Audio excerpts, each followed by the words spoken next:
Well, to react to what was heard in that debate in the National Assembly, we are joined now by defence analyst Helmoed Heitman, who joins us to give us reaction. Helmoed, good evening to you. Thank you so much for joining us. You know, there's so much to talk about. Yeah, I'm keen to hear just, you know, what you make of what we heard from our leaders in that debate today. One thing that certainly stands out is the issue that was raised by the Patriotic Alliance's Gayton Mckenzie around the timing of this debate when our troops have not made it back home. Was it the right time to have this discussion? Look, I think so, because it raised the issue, what are we doing about our troops? You know, they're stuck in the Congo, they can't get out, they can't do anything. How do we get them out? So I think the timing is right. And you know, he was also reported separately as calling for vengeance. I think let's be rational. The SADC mission deployed to neutralize M23.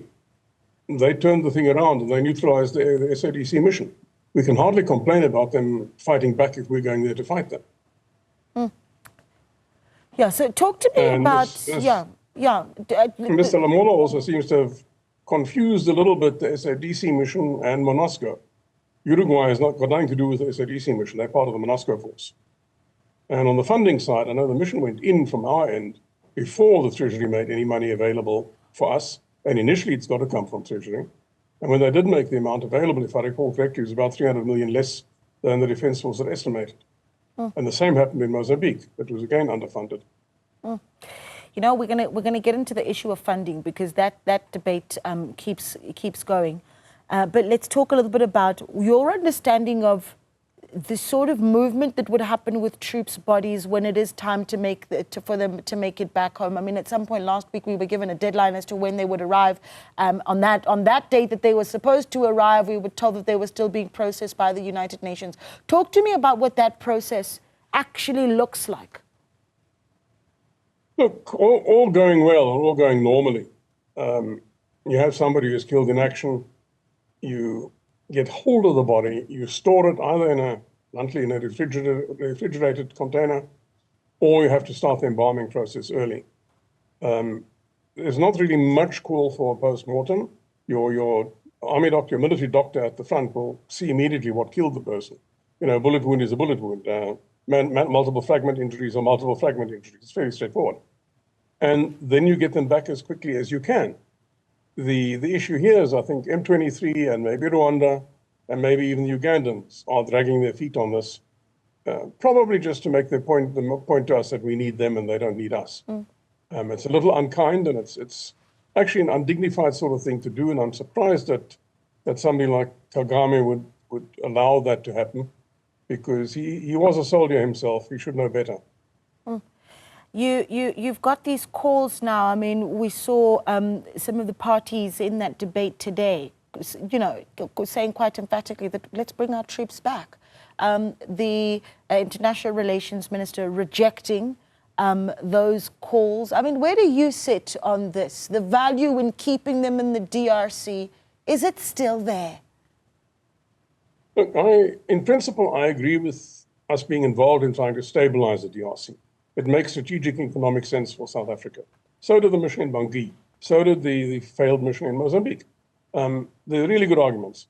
But you shouldn't go in with a force that's too small and under-equipped for the job. What we've now got is a situation where our troops cannot do anything useful. They are trapped in their bases. They're not serving any purpose there. What are we doing there? We don't have the military muscle to go and break them out. We don't have the airlift. We don't have the standoff weapons and precision weapons for the Gripen and the Rooivalk. And when I say we don't have the airlift, we can't fly in additional forces to do the job and first secure an airport, which would be the one just north of Bukavu, would be the ideal airport. Without that capability, we can't break them out. And even if we had it, and if we'd implemented the 2015 defense review, we would have that set of capabilities. But even then, there would be a real risk that as we build up the force, which would take several days inevitably, M23 might decide to attack the troops in the base at Sake and at the airport. And given that, according to the reports, they're very low on ammunition, that would not be good news. They would effectively be able to turn them into prisoners rather than just internees. So, yeah, ideally, one would break them out. In practice, we have to negotiate them out of there. I don't see any purpose leaving them there. That doesn't mean the troops that are the MONUSCO force. That's a different issue. That's totally different. But the SADC mission troops are no longer serving a purpose. They are potentially in danger while they're still there. I mean, that paints a very dire picture, because then we're talking about the shortage of ammunition. I'm thinking about the very basics, food and water, Helmoed. Well, that too seems to be a bit off. Food seems to have been a bit of a problem now for a while.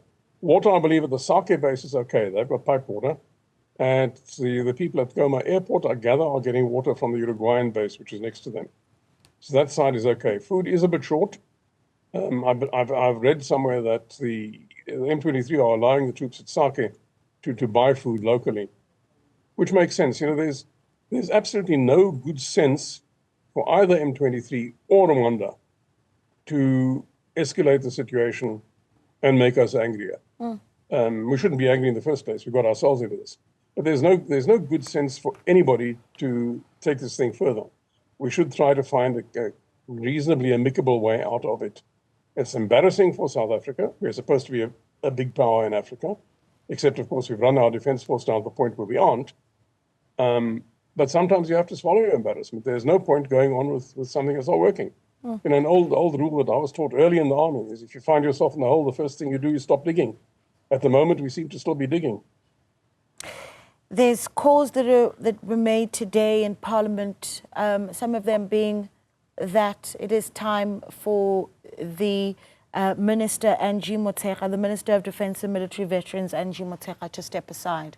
One of the calls made by political parties. And then the issue of due diligence that was done even before this mission on just how much was necessary and certainly how much it's going to cost us. You hear Ronald Lamola talking about the collective pooling of resources, but did we do our due diligence, and what does accountability, certainly for the 14 families that are going to be receiving their family members on Thursday, what does accountability for them look like?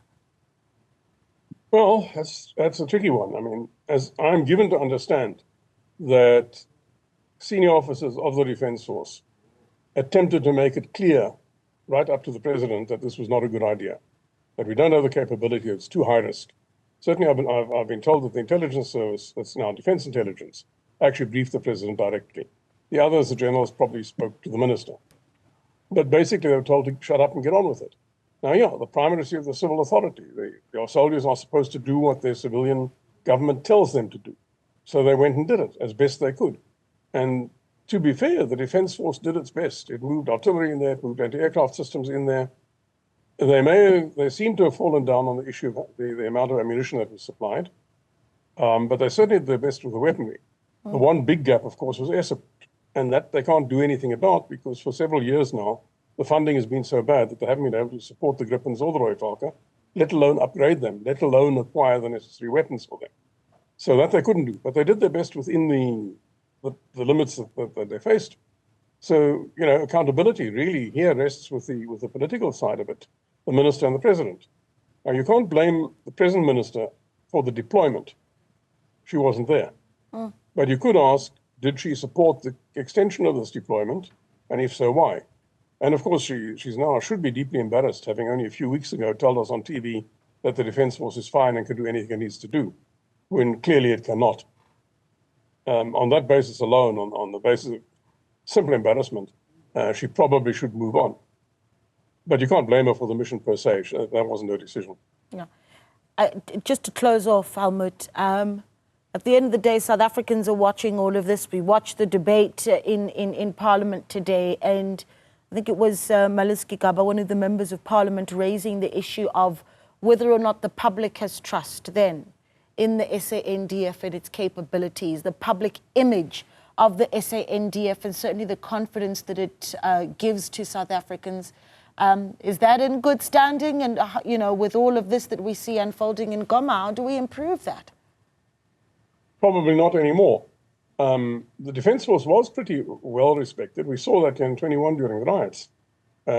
Small groups of soldiers, even single soldiers, managed to calm down groups of looters and rioters where the police had failed, because the military is still held in some sort of respect by the people generally. The The situation in 2013 in Bangui, yes, we suffered fatal casualties. Yes, the mission as such wasn't a total success, but the troops did so well, acquitted themselves so well that actually we could be proud of them. And rightly so, and a lot of people were. Nobody really noticed that the mission in Cabo Delgado was a flop. Now we have a problem. Now we have, 1,000, 1,300, whatever it is, troops stuck in a place where we can't easily get them out and they can't get themselves out. That's a whole different ballgame. So now we have a situation where I think the man in the street is going to turn down to the government and say, excuse me, you told us the Defence Force is perfectly capable, is adequately equipped, is adequately funded. How do you explain this disaster? Now, I don't think there'll be mistrust in the Defence Force per se, but people will now question its capabilities. There's nothing wrong with the soldiers, but if you don't have the right equipment or can't maintain it, then they can't do their job. Helmoed, not a great place to leave it, but it is indeed where we'll end the conversation. Thank you so much for speaking to us. We do appreciate your time. Helmoed Heitman, a defence analyst, speaking to us on Newsfeed PM, the late edition.